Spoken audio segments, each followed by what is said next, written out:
In this English lesson, I wanted to help you learn the English phrase out of reach.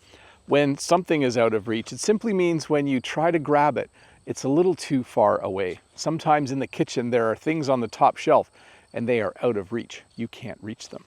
But it can also mean that something you want to do is something you'll never be able to do.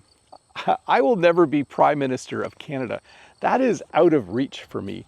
I would have had to have started my political career years ago in order to get to that point in my life. So becoming Prime Minister is out of reach. So something can physically be out of reach, but something you want to do can also be out of reach for you. The other phrase I wanted to teach you today is the phrase out of touch. When someone is out of touch, it means that, oh, sorry, this is one of the first times I forgot to teach something. You can also say you're out of reach when someone can't get a hold of you. If I was to go on vacation really far up north, I would be out of reach for a few days because phones don't work that far north. Now let's move on. The other phrase I wanted to teach you today is the phrase out of touch. When someone is out of touch, it means that they don't really know what the current way of doing something is. So you could say that old people are a little bit out of touch. They don't use their phones to watch things on social media. They still watch things on a computer. Maybe instead of taking an Uber, they still take a taxi because they're out of touch and they don't realize there's a new way to do it.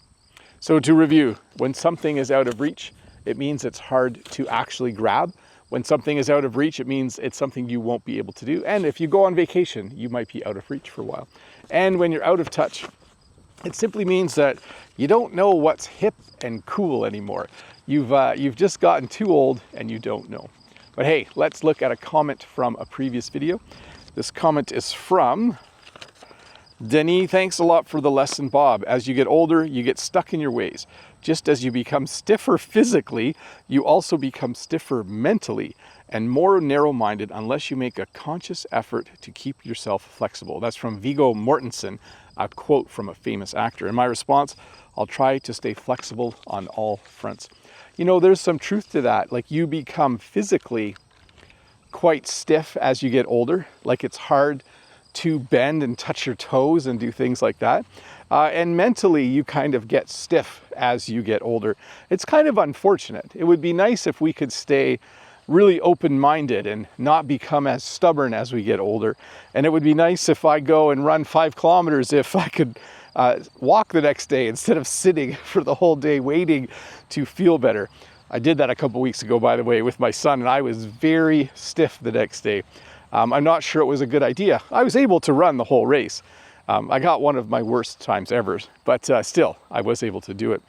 But yeah, it would be nice if we weren't, but there is always some advantage. I think we need people who want things to change and people who want things to stay the same. And then I think together we actually get a nice balance. We get something in the middle.